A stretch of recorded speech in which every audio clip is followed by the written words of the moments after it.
بسم اللہ الرحمن الرحیم الحمدللہ رب العالمین والصلاة والسلام علی سید الانبیاء والمرسلین۔ آج کی گفتگو انشاءاللہ تعالی ارکان ایمان میں سے سب سے پہلے رکن کے حوالے سے ہوگی۔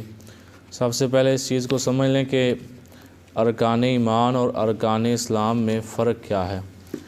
یہ ہم بچپن سے کتابوں کے اندر اسکول کالج کی کتابوں میں پڑھتے بھی ہیں، پڑھاتے بھی ہیں۔ تو دونوں میں فرق یہ ہے کہ ارکان ایمان وہ ارکان ہیں جن کو جب تک بندہ نہ مانے تو وہ اسلام کے دائرے کے اندر داخل نہیں ہو سکتا، اور جب وہ مان لیتا ہے تو پھر مان لینے کے بعد، داخل ہو جانے کے بعد اندر رہنے کے لیے پھر ارکان اسلام آتے ہیں۔ تاکہ وہ اندر رہنا چاہتا ہے اسلام کے تو پھر اسے ارکان اسلام کو ماننا پڑے گا۔ ارکان ایمان اس سے مراد عقیدہ توحید، عقیدہ رسالت، عقیدہ ملائکہ، عقیدہ کتب، عقیدہ آخرت اور عقیدہ تقدیر، یہ عقائد ہیں جن کو ارکان ایمان کہا جاتا ہے۔ اس میں عمل والی بات کوئی نہیں، یہ صرف عقیدے ہیں۔ ارکان اسلام وہ ہیں کہ جن کے اندر آپ کو ساتھ عقیدہ بھی رکھنا ہوتا ہے اور ساتھ عمل بھی کرنا ہوتا ہے۔ یعنی سب سے پہلا ہے شہادتین، جس کو ہم عام طور پر توحید و رسالت کا اقرار کرنا کہتے ہیں، یعنی کہ دو چیزوں کا اقرار کرنا، توحید کا اور رسالت کا اقرار کرنا۔ اس کے بعد ہے نماز، پھر زکوٰۃ، پھر روزہ اور پھر حج۔ یہ چیزیں ہیں جن کے بارے میں عقیدہ بھی رکھنا ہوتا ہے کہ یہ ہم سب کے اوپر لازم ہیں، اور پھر ساتھ عمل بھی کرنا ہوتا ہے۔ آج ہم جہاں سے شروع کر رہے ہیں سب سے پہلے نمبر پر وہ ہے عقیدہ توحید۔ کون سا عقیدہ ہے جی؟ عقیدہ توحید۔ عقیدہ کہتے ہیں جی، پنجابی میں بتاؤں تو عقیدہ آخدے نے گنڈ نو، جب چنگی پیٹی گنڈ مار چھڑو نا انہوں آخدے نے عقیدہ۔ تو چونکہ ارکان ایمان جو ہیں یہ پختہ عقیدے ہوتے ہیں، ان کے اندر کسی قسم کے کوئی کچی بات نہیں ہوتی، کوئی ڈگمگانے والی بات نہیں ہوتی، اس لیے ان کو عقائد کہا جاتا ہے، جو کہ عقد سے نکلا ہے۔ اور عقیدہ، عقد، اس کا مطلب ہوتا ہے گرا، یعنی کہ گنڈ مارنا۔ سب سے پہلا ہمارا عقیدہ ہے عقیدہ توحید۔ عقیدہ توحید، اس کا لفظی مطلب یہ ہوتا ہے کہ انسان کا ایک ماننا۔ اس کا توحید لفظ کے اندر اللہ تعالیٰ کا نام موجود نہیں ہے، تو بیسیکلی توحید کا مطلب یہ بنتا ہے اکیلا ماننا، واحد ماننا۔ اب چونکہ ہم مسلمان ہیں تو ہم سارے جانتے ہیں کہ اس سے مراد اللہ تعالیٰ کو ایک ماننا۔ اچھا، اس کے اندر تھوڑی سی ہم نے تفصیل میں جانا ہے۔ توحید کے چند جو ہے وہ آج ہم نے اپنے کنسیپٹ کلیئر کرنے ہیں کہ توحید سے مراد تو ہے کہ اللہ تعالیٰ کو ایک ماننا، لیکن کیا توحید، اس کا صرف توحید بول دینے سے کہ میں توحید کو مانتا ہوں، کیا اس سے بندے کا یہ ایمان لازم آ جاتا ہے کہ وہ مسلمان ہے؟ یا اگر کوئی کافر آپ سے پوچھے کہ بتاؤ خدا کسے کہتے ہو، تم اللہ کسے کہتے ہو، کس کو خدا مانتے ہو، تو آپ اگر آگے سے صرف یہ کہہ دیں کہ وہ جو ایک ہے وہ خدا ہے، تو یہ اللہ تعالیٰ کی تعریف نہیں ہے۔ یعنی اس کا مطلب تو پھر یہ بنے گا کہ کوئی ایسی چیز جس کے جیسی دوسری کوئی نہ ہو، اس کو ہم خدا کہتے ہیں، نعوذ باللہ۔ تو اس سے تو پھر نبی پاک علیہ السلام بھی مراد لیے جا سکتے ہیں، اس لیے کہ ان کے جیسا خاتم النبیین اور کائنات میں کوئی نہیں ہے۔ تو اس سے تعریف جو ہے وہ مکمل نہیں ہوتی کہ صرف ایک کہہ دے بندہ جی وہ جو ایک ہے میں اسے خدا مانتا ہوں، صرف ایک کہہ دینا اس سے تعریف مکمل نہیں ہوتی۔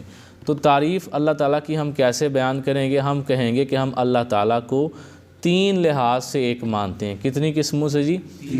تین لحاظ سے۔ سب سے پہلا ہم کہیں گے کہ ہم اسے الہ ہونے کے لحاظ سے، یعنی معبود ہونے کے لحاظ سے بالکل اکیلا مانتے ہیں، کہ ہم صرف اسی کو ہی اپنا خدا مانتے ہیں، یعنی اسی کے آگے سجدہ کرتے ہیں، کسی اور کی عبادت کو ہم جائز نہیں سمجھتے۔ اس کے بعد ہم کہیں گے کہ اس کی صفات کے حساب سے بھی ہم صرف اسی کو اکیلا خدا، اسی کو بس مانتے ہیں، اس کے جیسی صفات میں کوئی اور اس کا شریک ہم نہیں مانتے۔ پھر تیسرے نمبر پر ہم کہیں گے کہ ذات خداوندی میں بھی ہم اسی کو خدا مانتے ہیں، یعنی ایک ہو گیا توحید الوہیت کہ ہم خدائی میں صرف اسی کو خدا مانتے ہیں، دوسرا ہو گیا توحید صفات کہ ہم توحید صفات کا مطلب یہ بنا کہ ہم صفات میں بھی اس کو بس اکیلا ہی مانتے ہیں، اس کے جیسی صفات کائنات میں کسی اور کی نہیں ہے۔ یعنی توجہ کریں نا، سننا ایک صفت ہے، لیکن کون سنے گا؟ جس کے کان ہیں، جس کے کان نہیں وہ سن نہیں سکتا۔ لیکن اللہ تعالیٰ کے لیے کیا کان ہونا ضروری ہے؟ نہیں، وہ بغیر کانوں کے بھی سنتا ہے۔ اور دیکھنے کے لیے آنکھ کا ہونا ضروری ہے، کوئی بندہ آنکھیں بند کر کے دیکھ نہیں سکتا، لیکن اللہ تعالیٰ بغیر آنکھوں کے بھی دیکھ سکتا ہے۔ اسی طریقے سے مختلف حصے ہیں، تو اللہ تعالیٰ بغیر ان حصوں کے ان سب چیزوں پہ قدرت رکھتا ہے، لہٰذا ہم یہ کہیں گے کہ ہم اسے صفات میں بھی اکیلا مانتے ہیں کہ جیسے وہ سنتا ہے ایسے کائنات میں کوئی اور نہیں سنتا۔ میں اور آپ بڑے اچھے سننے والے کیوں نہ ہوں، لیکن ہماری سماعت کی ایک حد ہوگی کہ اس سے آگے جائیں گے تو ہم نہیں سن سکیں گے، لیکن اللہ کائنات کی باریک سے باریک آواز کو بھی سن لیتا ہے اور اونچی سے اونچی آواز کو بھی سن لیتا ہے، حالانکہ وہ کان نہیں رکھتا، اس کے کان نہیں ہیں۔ اس کا مطلب یہ بنا کہ ہم اسے ایسا صفات کا ایسا کامل نمونہ مانتے ہیں کہ وہ بغیر کانوں کے سن لیتا ہے، بغیر آنکھوں کے دیکھ لیتا ہے، وہ ان ساری چیزوں کا محتاج نہیں جن کے محتاج ہم ہیں، کہ ہمارے اگر اللہ معاف کرے کان خراب ہو جائیں تو ہم سن نہیں سکتے، آنکھیں اندھی ہو جائیں تو ہم دیکھ نہیں سکتے۔ تو پتہ چلا کہ ہم نہ صرف اسے خدائی میں اکیلا مانتے ہیں، یعنی ہم اسے معبود مانتے ہیں، الہ مانتے ہیں، خدائی، معبود، الوہیت، یہ ساری چیزیں ایک ہی ہیں کہ ہم اس کے آگے سجدہ کرتے ہیں۔ ہم اسے اس میں بھی توحید کا ہم قائل ہیں کہ ہم اسے اکیلا مانتے ہیں، پھر ہم صفات میں بھی اس کو اکیلا ہی مانتے ہیں۔ اس کے بعد تیسری چیز آ جاتی ہے توحید فی الذات، کہ ذات میں ہم اسے اکیلا مانتے ہیں کہ اس کے لیے کسی ماں کا ہونا، کسی باپ کا ہونا، کسی بیٹے کا ہونا، ان سب چیزوں کا ہونا اس کے لیے ضروری نہیں ہے۔ وہ ان سب چیزوں کے بغیر ایک ذات ہے جس کے لیے میں اور آپ یا کائنات کی کوئی بھی ذات ہے تو اس کے لیے ضروری ہے کہ بھئی یہ ہے تو یہ کہاں سے آیا، اس کی والد کون، اس کا والد کون ہے، اس کی والدہ کون ہے، یا یہاں تک کہ اگر کوئی مشین تک بھی ہے تو ہم یہ کہیں گے اس کو بنایا کس نے تھا۔ تو اس لیے ہر ذات جو ہے وہ اس معاملے پر آ کر کسی لحاظ سے جو ہے وہ بے بس ہو جاتی ہے۔ اللہ کی ذات جو ہے وہ یہاں پر بھی سب سے انوکھی ذات ہے کہ اس کو کسی ماں اور باپ کے بغیر، کسی اولاد کے بغیر، کسی بیٹے بھائی کے بغیر ہونے کی شان حاصل ہے، لہٰذا ہم اللہ تعالیٰ کو ذات کے لحاظ سے بھی اکیلا مانتے ہیں۔ کتنی چیزیں ہو گئیں جی؟ 3 چیزیں۔ توحید فی الذات میں نے آپ کو بتائی ہے، توحید فی الصفات بتائی ہے، اور توحید الوہیت بتائی ہے، اور ایک چوتھی بھی علماء ذکر کرتے ہیں، اس کو کہتے ہیں اسماء و صفات۔ اس کا بھی بیسیکلی مطلب یہی بنتا ہے کہ اللہ اپنے ناموں کے لحاظ سے بھی اکیلا ہے اور اپنی صفتوں کے لحاظ سے بھی اکیلا ہے۔ یعنی وہی کام اگر میں بھی کریں اور وہی کام اگر میں اور آپ بھی کریں اور اللہ بھی کرے، پھر بھی بڑا فرق ہوگا، اللہ کا کرنا اور ہوگا اور ہمارا کرنا اور ہوگا۔ جیسے کہ اللہ تعالیٰ سنتا ہے تو وہ ہر آواز سن سکتا ہے، لیکن ہم ہر آواز نہیں سن سکتے۔ اب اسی کا اگر ہم الٹ کر لیں تو یہ شرک بن جائے گا۔ اگر کوئی بندہ اللہ تعالیٰ کو ذات میں اکیلا نہ سمجھے، کسی کو ساتھ شریک بنا لے، جیسا عیسائیوں نے بنایا ہوا ہے۔ عیسائی کہتے ہیں کہ اللہ اکیلا نہیں ہے، اس کی بیوی ہے سیدہ مریم علیہ السلام نعوذ باللہ، ان کے بیٹے ہیں، اللہ کے بیٹے ہیں حضرت عیسیٰ علیہ السلام نعوذ باللہ، یا یہودیوں نے کہا کہ حضرت عزیر علیہ السلام اللہ کے بیٹے ہیں۔ اس کا مطلب ہے انہوں نے ذات میں خدا کو اکیلا نہیں سمجھا۔ تو اس کا مطلب یہ ہوا کہ ہم اس معاملے میں ہمارا عقیدہ بالکل اللہ کے شان کے مطابق ہے کہ ہم اس کو لم یلد ولم یولد مانتے ہیں، کہ نہ اس نے کسی کو جنا اور نہ وہ جنا گیا۔ تو میں شرک آپ کو بتا رہا تھا کہ اسی کا الٹ کرنے سے شرک بن جائے گا۔ اگر ہم ذات میں اس کا کوئی شریک سمجھیں، کوئی ساتھی سمجھیں، پھر بھی شرک ہے۔ اگر ہم اس کی صفات میں اس کا کوئی ساتھی سمجھیں، جس طرح بعض لوگ بدبخت ہیں، انہوں نے اپنی کتابوں میں یہاں تک لکھا ہوا ہے کہ جی جیسے اللہ تعالیٰ انسان کو ہدایت دینے پر قادر ہے، ایسے ہی شیطان اللہ کو گمراہ کرنے پر قادر ہے، نعوذ باللہ۔ بھائی اللہ کے سامنے شیطان کون ہوتا ہے؟ یہ تو اللہ نے رسی ڈھیلی چھوڑی ہوئی ہے، ورنہ اس کی کیا مجال ہے کسی کا کوئی نقصان کر کے دکھائے بھلا۔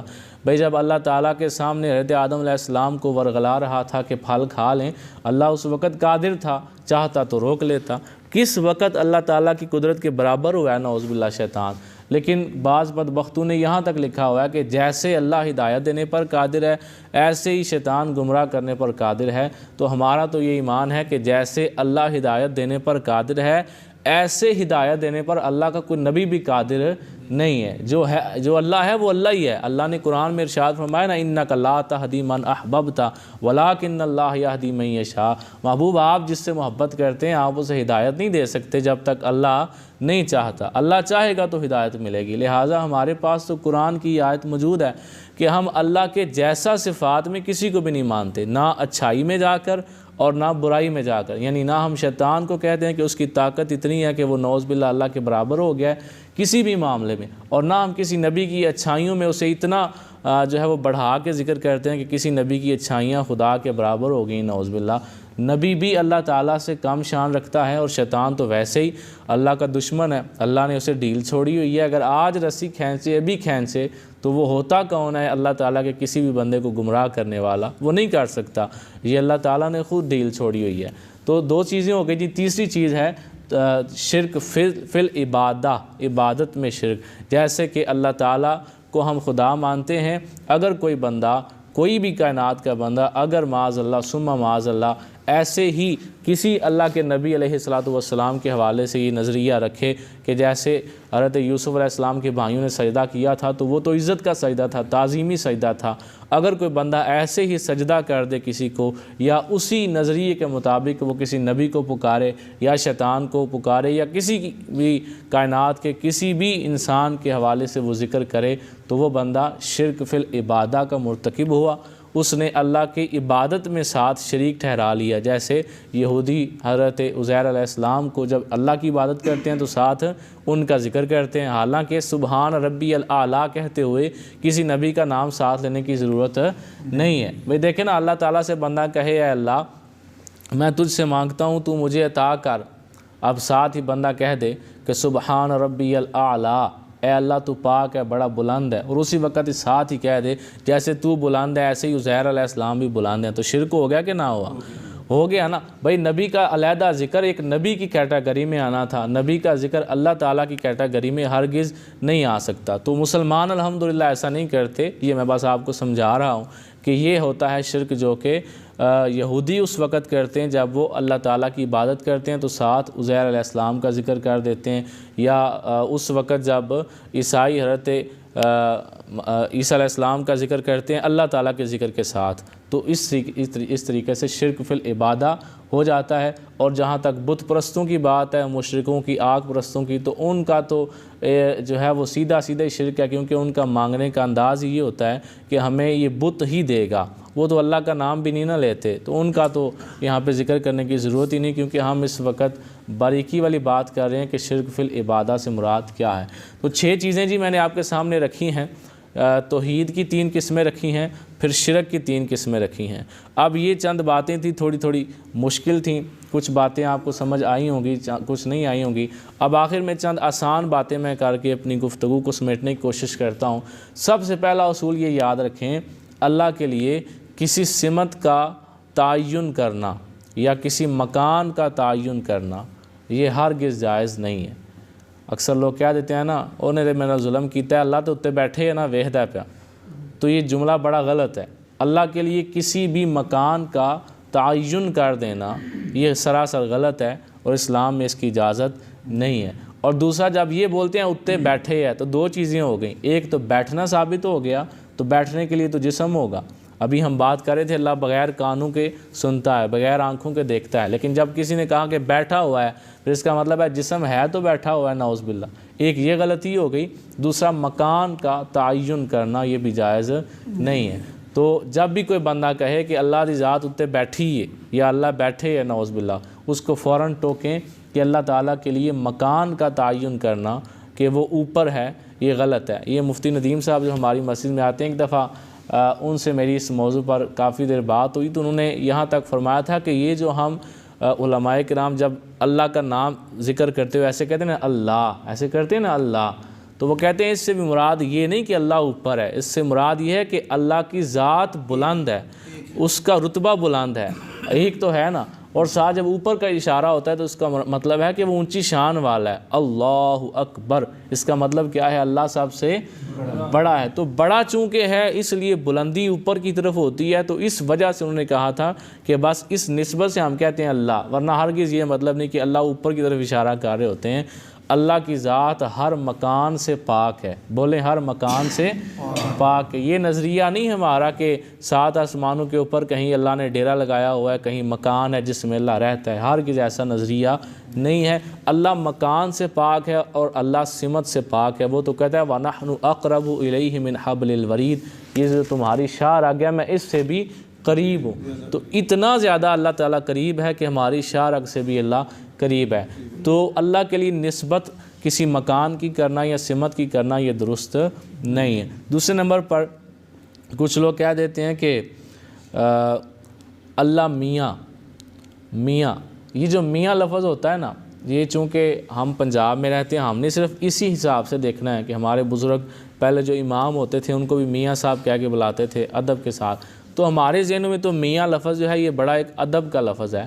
لیکن اگر اصولی طور پہ دیکھا جائے تو میاں کے کئی معنی غلط بھی بنتے ہیں، جن میں ایک معنی اس کا یہ بنتا ہے کہ اگر 2 مرد اور عورت کوئی غلط کام کرنے لگیں تو ان میں جو سودا کروا رہا ہوتا ہے نا، دلال جسے کہتے ہیں، اس کو بھی میاں کہا جاتا ہے۔ چونکہ اردو زبان ہے نا، ہم نے تو اردو کے مطابق دیکھنا ہے، یہ تو نہیں دیکھنا ہمارے گاؤں میں کیا چل رہا ہے یا اس علاقے میں اس کا کیا مطلب ہے۔ جب ایک زبان کی بات ہوگی پھر زبان میں دیکھا جائے گا۔ تو اعلیٰ حضرت رحمۃ اللہ علیہ نے فتاوی رضویہ شریف میں واضح طور پر یہ لکھا ہے کہ اللہ تعالیٰ کے لیے لفظ میاں کہنا جائز نہیں ہے۔ اللہ کے لیے لفظ تعالیٰ بولیں، اللہ تعالیٰ فرماتا ہے۔ یا اگر پنجابی میں ہی آپ نے بات کرنی ہے تو آپ اللہ میاں کہنے کی بجائے بندہ آکھے نا کدے اللہ سونا آندا ہے تو سونا آنے نال تو انہیں بھی منہ چ ٹھنڈ پی جاندی ہے، مزہ آتا ہے، سننے والے نہیں مزہ آتا۔ کہتے تسی آکھو نا اللہ سونے کرم کیتا ہے تے اللہ میاں کرم کیتا ہے، بڑا فرق پوے دا۔ اللہ سونا آکھو تے ایک جملے چ مٹھاس آ جاندی، جملہ سونا لگتا ہے۔ اچھا جی، اس کے بعد اگلی بات کیا ہے کہ اللہ تعالیٰ کے لیے اللہ میاں کہنا یہ جائز نہیں ہے۔ اور دوسرا کچھ لوگ اس انداز میں اللہ تعالیٰ کا ذکر کرتے ہیں کہ وہ کہتے ہیں اللہ تعالیٰ بڑا سخی ہے، اپنی طرف سے تعریف کر رہے ہوتے ہیں، لیکن سخی کا جو لفظی مطلب ہے اس کو تھوڑا سا سمجھ لیں۔ یہ بھی فتاوی رضویہ شریف میں اعلیٰ رحمۃ اللہ علیہ نے 27ویں جلد میں ذکر کیا ہے کہ سخی کہنا بھی جائز نہیں ہے۔ اس کی وجہ کیا ہے کہ سخی کا لفظی مطلب ہوتا ہے کہ ایک بندے نے چوری پکائی اور اس نے خود بھی کھائی اور لوگوں کو بھی کھلائی، اس کو کہا جاتا ہے سخی، جو خود بھی کھائے اور دوسروں کو بھی کھلائے۔ ایک دوسرا لفظ ہے جواد۔ کیا لفظ ہے؟ جواد۔ یہ جواد جو ہوتا ہے وہ خود نہیں کھاتا، وہ صرف دوسروں کو ہی دیتا ہے۔ تو علماء فرماتے ہیں جواد بولا جائے اس لیے کہ اللہ تو خود کھانے سے پاک ہے۔ تو سخی لفظ جب بندہ بول رہا ہے، حالانکہ اس کا اپنا نظریہ یہ نہیں ہے کہ اللہ خود بھی کھاتا ہے اور ہمیں بھی کھلاتا ہے، نعوذ باللہ، اس کا نظریہ یہی ہے کہ اللہ ہمیں دیتا ہے، لیکن چونکہ اس کے معنی میں فرق آ گیا ہے۔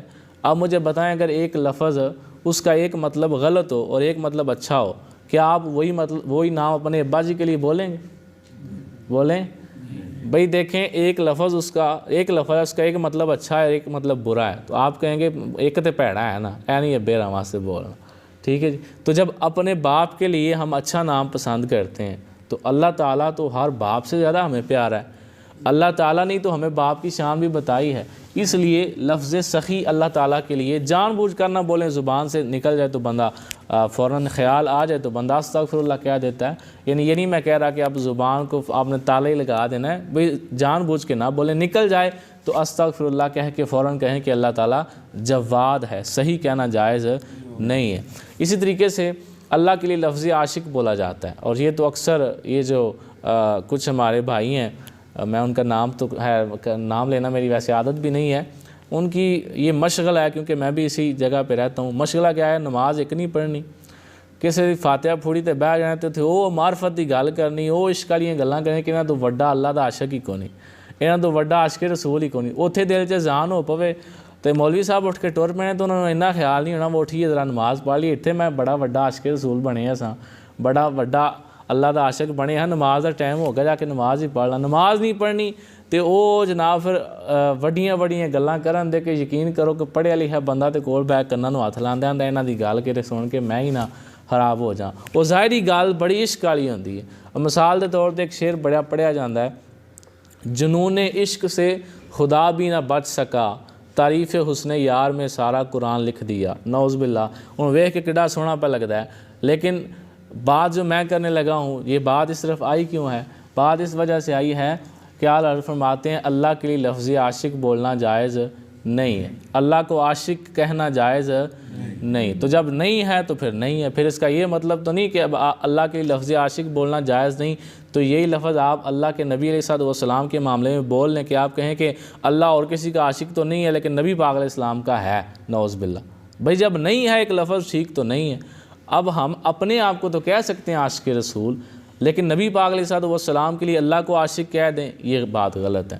اور اللہ تعالیٰ اور اسی طریقے سے نبی پاک علیہ السلام کو بھی اللہ کا عاشق کہنا، اس سے بھی علماء کرام نے منع فرمایا۔ اس لیے عاشق لفظ اللہ اور اس کے رسول صلی اللہ علیہ وسلم کے لیے بولنا درست نہیں ہے، اور اس کے لیے بھی علماء کرام نے تشریح کے اندر یہ ارشاد فرمایا ہے کہ چونکہ محبت جو لفظ ہے نا یہ قرآن میں آیا ہوا ہے، وَأَلْقَيْتُ عَلَيْكَ مَحَبَّةً مِّنِّي، یہ محبت لفظ قرآن میں آیا ہوا ہے، یہ لفظ اللہ اور اس کے رسول کے لیے بولیں، یہ ایک اچھا لفظ ہے، ایک پیارا لفظ ہے۔ اور لفظ عشق جو ہے یہ اس لحاظ سے وہ پاکیت نہیں رکھتا جو پاکیت محبت کو حاصل ہے، اس لیے اللہ کے لیے یہ بولیں کہ اللہ اپنے محبوب سے بڑی محبت کرتا ہے، یہ بڑا پیارا جملہ ہے۔ یا یہ کہیں کہ اللہ کے محبوب علیہ السلام اپنے خدا سے بڑی محبت کرتے تھے، وہ محبوب تھے، ایک دوسرے کے محبوب بھی تھے، محب بھی تھے، تو یہ سارے لفظ آ گئے ہیں لیکن لفظ عشق اس میں نہیں آیا۔